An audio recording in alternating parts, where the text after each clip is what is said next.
Et si tout ce que vous pensiez savoir sur le pouvoir, la liberté et l'ordre était une illusion? Et si l'anarchie, loin du chaos que l'on vous a toujours décrit, était en réalité une solution aux crises actuelles?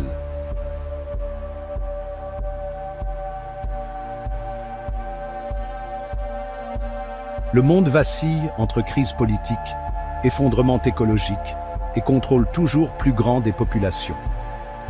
Face à ces dérives, une idée refait surface, l'anarchisme. Longtemps diabolisé, il propose pourtant une alternative radicale, où la liberté individuelle et l'organisation collective remplaceraient la domination des États et des grandes entreprises.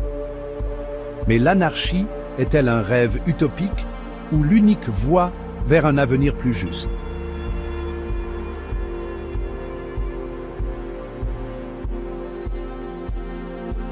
Les origines de l'anarchisme, une idée plus ancienne qu'on ne le croit. L'anarchisme est souvent perçu comme une idéologie moderne, née au XIXe siècle.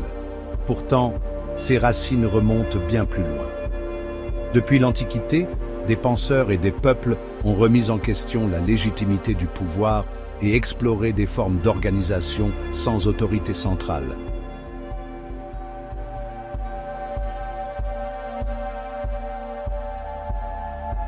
Dans la Grèce antique, les sophistes et certains philosophes sceptiques s'opposaient déjà à l'idée d'un pouvoir absolu. Zénon de Kition, le fondateur du stoïcisme, critiquait l'État et prônait une société fondée sur l'autonomie individuelle et la raison collective. De même, en Chine, Lao Tse et le taoïsme rejetaient l'autorité étatique et encourageaient un mode de vie basé sur l'harmonie naturelle plutôt que sur la contrainte.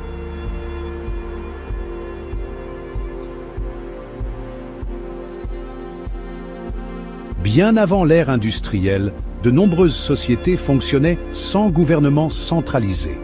Les peuples autochtones d'Amérique du Nord, comme les Iroquois, vivaient selon un modèle de démocratie directe où les décisions étaient prises collectivement.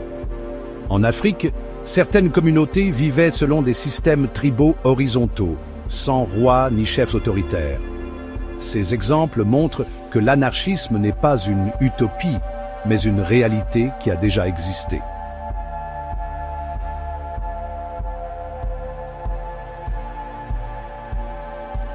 Il faut attendre la fin du XVIIIe et le début du XIXe siècle pour voir l'anarchisme se structurer en véritable courant politique. Avec la montée des révolutions et des idées démocratiques, des penseurs comme William Godwin, considéré comme le premier théoricien anarchiste, posent les bases d'un monde sans gouvernement, fondé sur la coopération et la responsabilité individuelle. Cette pensée va ensuite être développée par Proudhon, Bakounine et Kropotkin, qui donneront à l'anarchisme son essence révolutionnaire.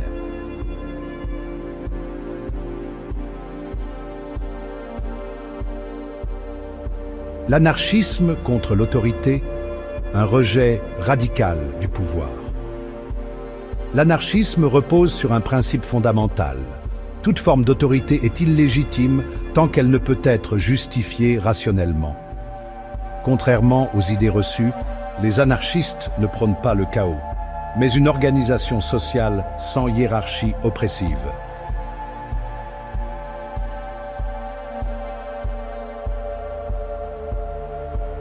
Les institutions religieuses et économiques, d'autres formes d'oppression.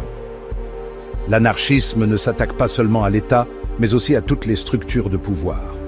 L'Église, en imposant des dogmes et en légitimant l'autorité des rois, a longtemps été un outil de contrôle. De même, le capitalisme crée une hiérarchie économique où une minorité exploite la majorité. Proudhon, père de l'anarchisme moderne, dénonçait cette exploitation en affirmant « La propriété, c'est le vol ».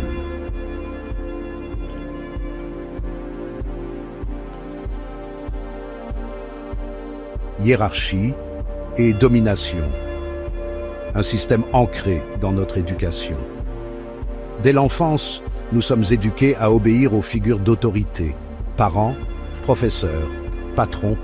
Cette soumission programmée prépare les individus à accepter les inégalités sociales comme naturelles.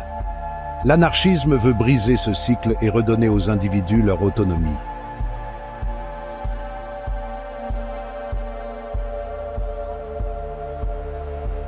Les grandes figures de l'anarchisme, théoriciens et révolutionnaires. L'anarchisme ne s'est pas construit en un jour. Il est le fruit des réflexions et des combats de penseurs et de militants qui ont marqué l'histoire.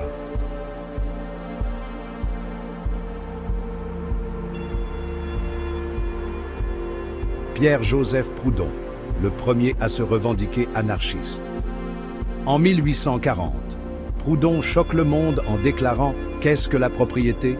C'est le vol ». Il refuse à la fois le capitalisme et l'État et propose une société basée sur l'autogestion et la coopération entre travailleurs. Il imagine un système économique où les individus échangent directement entre eux sans intermédiaire étatique.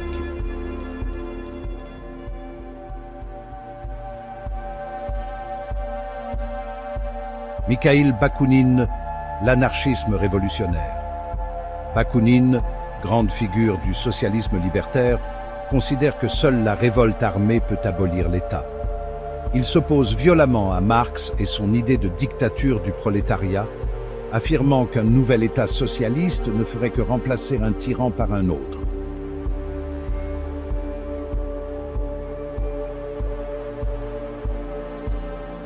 Pierre Kropotkin, la coopération plutôt que la compétition.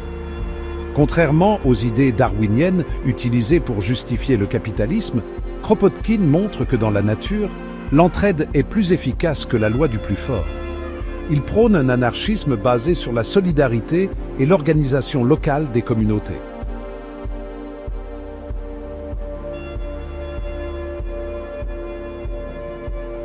Anarchisme et lutte sociale, un moteur de changement. L'anarchisme ne s'est pas limité aux livres et aux théories. Il a été au cœur des plus grandes luttes sociales et révolutions.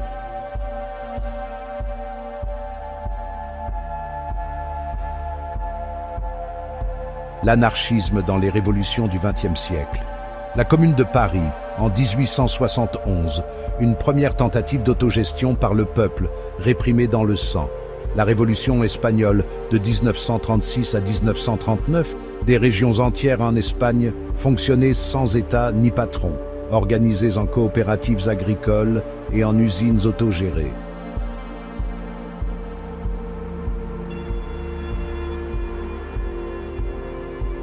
L'anarchisme et le mouvement ouvrier. Les anarchistes ont joué un rôle clé dans la création des syndicats révolutionnaires, refusant les compromis avec les patrons. Le syndicalisme libertaire prône une grève générale pour paralyser l'économie et abolir le capitalisme.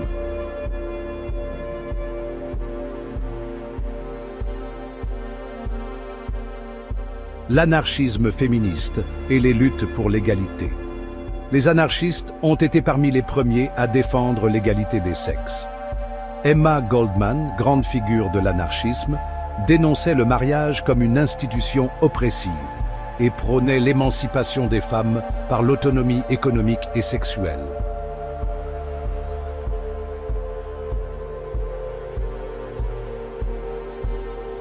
L'anarchisme aujourd'hui, une idée plus vivante que jamais. Si beaucoup pensent que l'anarchisme a disparu, il influence toujours de nombreux mouvements contemporains.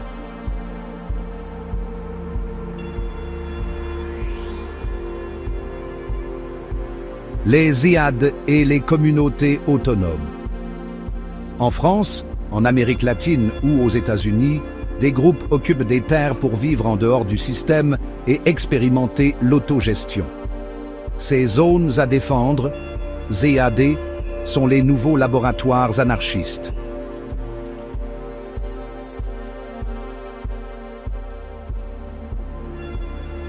Le rôle d'Internet dans la diffusion des idées libertaires. Grâce aux réseaux sociaux et aux plateformes alternatives, les idées anarchistes se diffusent plus vite que jamais. Des groupes comme Anonymous utilisent le hacking pour lutter contre la surveillance d'État et les multinationales.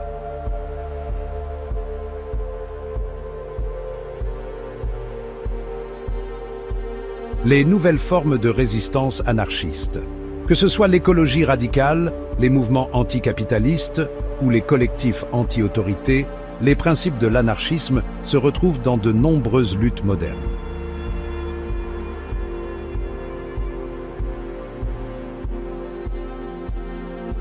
L'anarchisme n'est pas une idéologie du passé. Il est une réponse aux crises actuelles.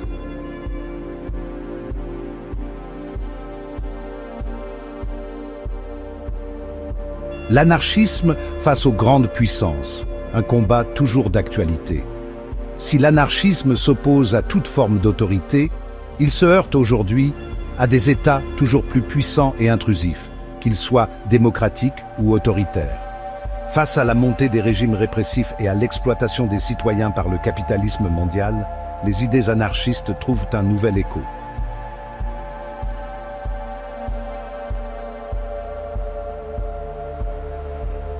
Le renforcement des États et le retour de l'autoritarisme.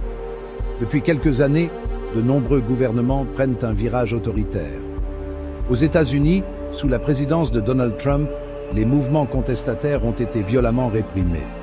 Black Lives Matter, Antifa, militants écologistes. En Russie, Vladimir Poutine muselle toute opposition et utilise la guerre en Ukraine comme prétexte pour resserrer son emprise sur la société. L'anarchisme, qui rejette toute domination, se retrouve en première ligne contre ces dérives.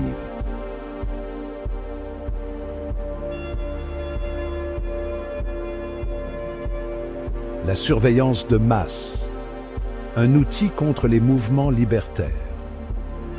Les technologies modernes permettent une surveillance totale des citoyens. En Chine, le crédit social contrôle les comportements individuels, tandis qu'en Occident, les GAFAM vendent nos données aux gouvernements et aux multinationales. L'anarchisme, qui prône l'anonymat et la décentralisation, est en opposition directe avec ces nouvelles formes de contrôle.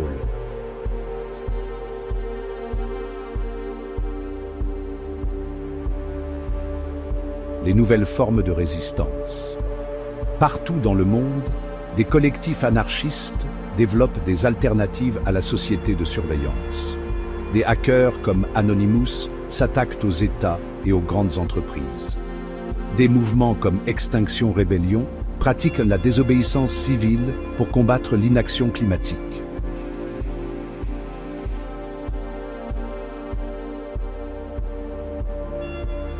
L'anarchisme et l'économie, une alternative au capitalisme sauvage. Si le capitalisme domine le monde, ces crises à répétition montrent ses failles. L'anarchisme propose une autre vision de l'économie, fondée sur la coopération et l'égalité plutôt que sur l'exploitation.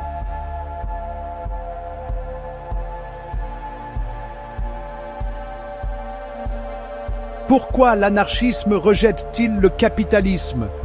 Le capitalisme repose sur l'accumulation de richesses par une minorité, créant une société profondément inégalitaire. Les anarchistes dénoncent l'exploitation des travailleurs par les entreprises, la destruction de la planète au nom du profit, la financiarisation de l'économie qui déconnecte les richesses du travail réel.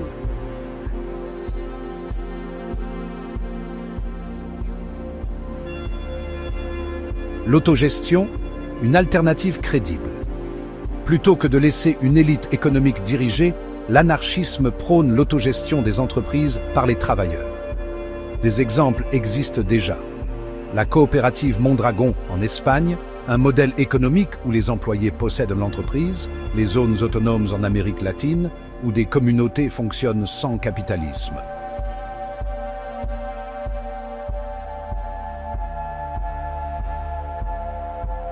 Le revenu de base et l'économie du partage. Certains anarchistes soutiennent des idées comme le revenu universel qui permettrait de supprimer l'obligation de travailler pour survivre. D'autres misent sur l'économie du partage et du troc qui réduit la dépendance à l'argent.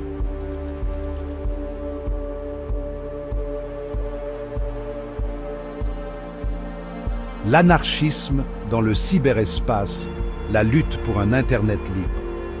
Internet devait être un espace de liberté, mais il est aujourd'hui contrôlés par les États et les grandes entreprises. Pourtant, l'esprit anarchiste y survit grâce à des communautés décentralisées.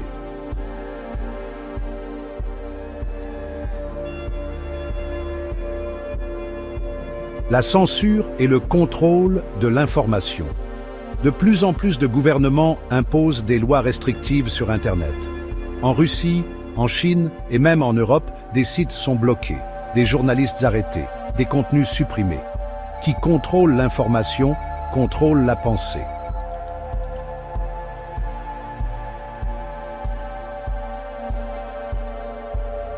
Le rôle des hackers et des crypto-monnaies. Les hackers anarchistes utilisent le cyberespace pour contourner la censure et diffuser des informations interdites. Les crypto-monnaies, comme le Bitcoin, permettent d'échapper au contrôle des banques et des États.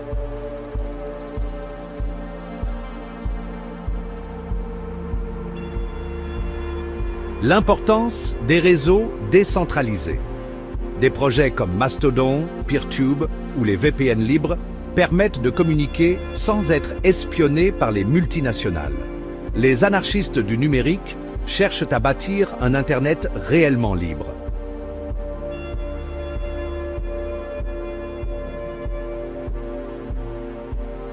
Anarchisme et écologie, une solution radicale à la crise climatique. Face au réchauffement climatique, les solutions proposées par les gouvernements sont insuffisantes. L'anarchisme propose une approche plus radicale, vivre sans détruire la planète, en dehors des logiques de consommation et d'exploitation.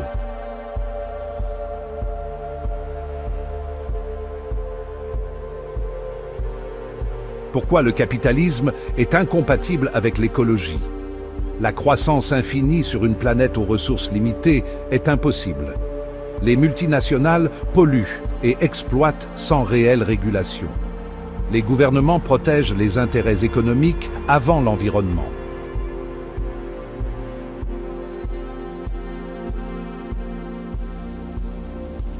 L'écologie radicale et les communautés autonomes. De nombreux anarchistes créent des communautés autosuffisantes, produisant leur propre nourriture et énergie. Ils défendent une économie locale, solidaire et décroissante.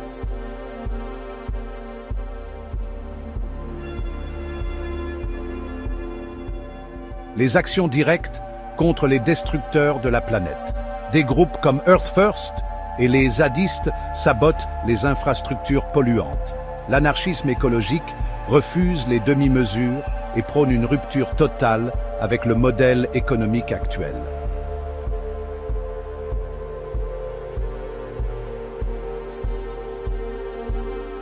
L'anarchisme est-il une utopie ou une réelle solution? L'anarchisme est souvent caricaturé comme un rêve irréaliste. Pourtant, de nombreuses expériences prouvent qu'il peut fonctionner.